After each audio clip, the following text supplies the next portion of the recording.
नहमदुहु व नुसल्ली अला रसूलिहिल करीम। अऊज़ु बिल्लाहि मिनश शैतानिर रजीम। बिस्मिल्लाहिर रहमानिर रहीम। रब्बि इश्रह ली सदरी व यस्सिर ली अमरी वहलुल उक़दतम मिन लिसानी यफ़क़हू क़ौली।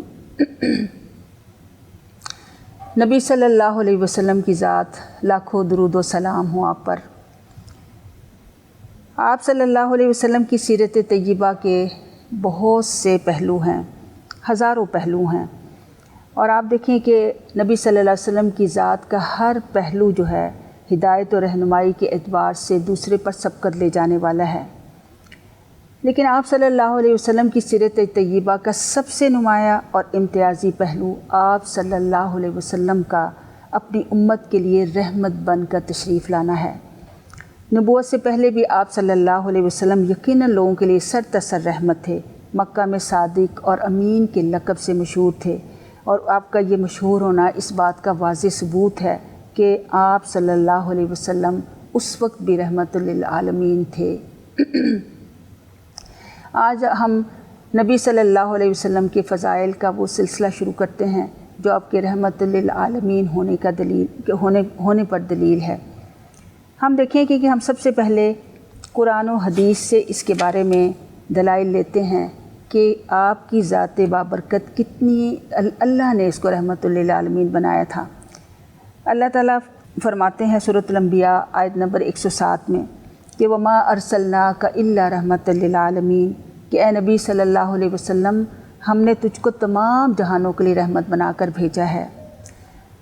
फिर इसी तरह सूरह कलम की आयत नंबर 4 में अल्लाह ताला फरमाते हैं व इन्नका लअला खुलुकिन अज़ीम, कि बिलाशुबा आप अखलाक के बुलंद मकाम पर फाइज़ हैं। फिर ये कि सूरह अलम नशरह की आयत नंबर 4 में अल्लाह ताला फरमाते हैं कि दुनिया में सबसे ज़्यादा चर्चा आप सल्लल्लाहु अलैहि वसल्लम के नाम नामी का ही होगा कि आप अल्लाह ने ख़ुद फरमाया कि वरफ़अना लका ज़िक्रक, और हमने आपका ज़िक्र बुलंद कर दिया।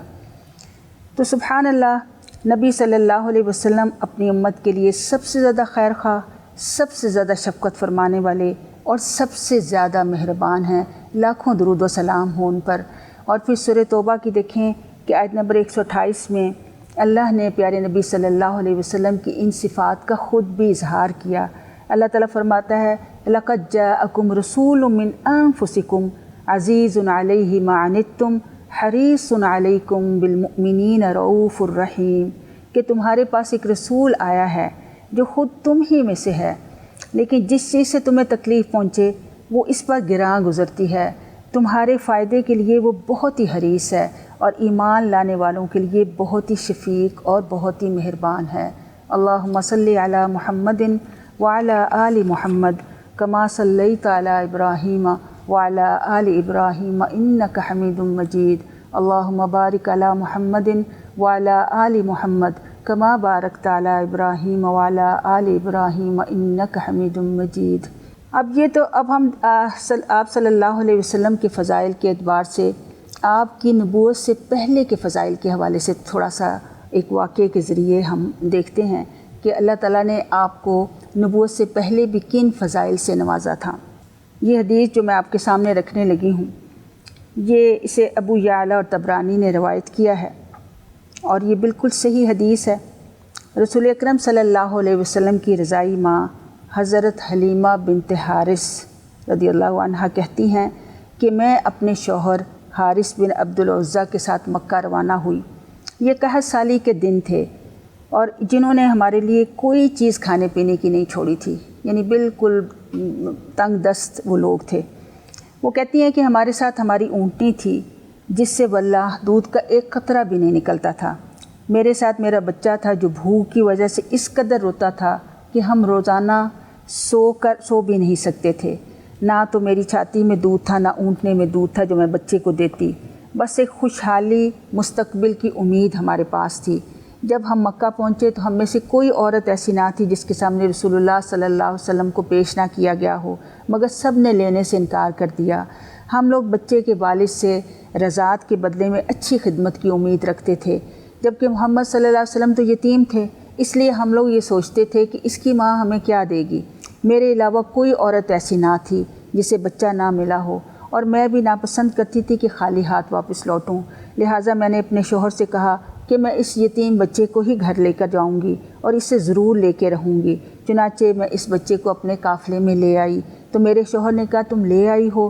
میں نے کہا کہ ہاں لے آئی ہوں، واللہ اس کے علاوہ تو کوئی دوسرا بچہ ہے ہی نہیں۔ شوہر نے کہا چلو اچھا، کیا ممکن ہے اللہ ہمیں اس سے فائدہ پہنچا دے۔ حلیمہ کہتی ہے اللہ کی قسم، جیسے ہی میں نے اسے اپنی گود میں لیا، اس کے منہ میں اپنی چھاتی دی تو اتنا دودھ اترا کہ اس نے خود بھی جی بھر کر پیا اور اس کے بھائی یعنی حلیمہ کے حقیقی بیٹے نے بھی خوب سیر ہو کر دودھ پیا۔ رات کو میرے شوہر اونٹنی کا دودھ دھونے اٹھے تو دیکھا کہ اونٹنی کے تن دودھ سے بھرے ہوئے ہیں۔ اونٹنی نے ہمیں بہت دودھ دیا جسے میں نے بھی اور میرے شوہر نے بھی خوب سیر ہو کر پیا، اور یہ رات ہم نے آسودگی اور خیریت کے ساتھ گزاری۔ ہمارے بچے بھی آرام کی نیند سوئے۔ بچوں کے باپ نے کہا واللہ حلیمہ تم نے تو بڑی بار برکت روح حاصل کی ہے، ہمارے بچوں کے پیٹ بھی بھر گئے اور وہ آرام کی نیند بھی سوئے۔ پھر ہم واپس ہوئے، واللہ ہماری سواری سب سے آگے تھی، کوئی دوسرا اس کے ساتھ نہیں مل رہا تھا، حتیٰ کہ لوگ کہنے لگے بنت حارث ذرا ہم پر مہربانی کر، کیا یہ وہی سواری ہے جس پر تم مکہ سے آئی تھیں؟ میں نے کہا کہ واللہ وہی ہے، اور ہماری اونٹنی آگے ہی آگے تھی، حتیٰ کہ ہم بنو سعد بن بکر کے گھروں میں پہنچ گئے۔ ہم اللہ کی زمین میں سب سے زیادہ قحط زدہ زمین پر آئے۔ اس ذات کی قسم جس کے ہاتھ میں حلیمہ کی جان ہے، میری بکریاں خوب آسودہ اور دودھ سے بھری ہوئی واپس پلٹتیں، اور لوگوں کی بکریاں بھوکی اور دودھ سے بالکل خالی واپس آتیں۔ ہم جتنا دودھ چاہتے پیتے، جبکہ دوسروں کو ایک قطرہ بھی میسر نہ ہوتا۔ لوگ اپنے چرواہوں سے کہتے بے وقوفو تم اپنی بکریوں کو وہاں کیوں نہیں چراتے جہاں حلیمہ کی بکریاں حلیمہ کا چرواہا چراتا ہے؟ چنانچہ دوسرے چرواہوں نے بھی اپنی بکریوں کو وہاں چرانا شروع کر دیا جہاں ہمارا چرواہا چراتا تھا۔ اس کے باوجود ان کی بکریاں بھوکی رہتیں اور دودھ سے خالی لوٹتیں، اور میری بکریاں دودھ سے خوب بھری ہوئی واپس آتیں۔ سبحان اللہ، یہ پیارے نبی صلی اللہ علیہ وسلم کی بابرکت ذات تھی۔ بچپن میں ہی کیسے فضائل اور کیسی رحمت جو ہے وہ ہمیں نظر آتی ہے۔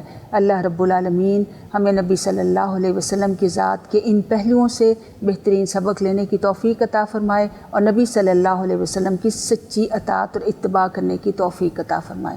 وآخر دعوانا ان الحمد للہ رب العالمین۔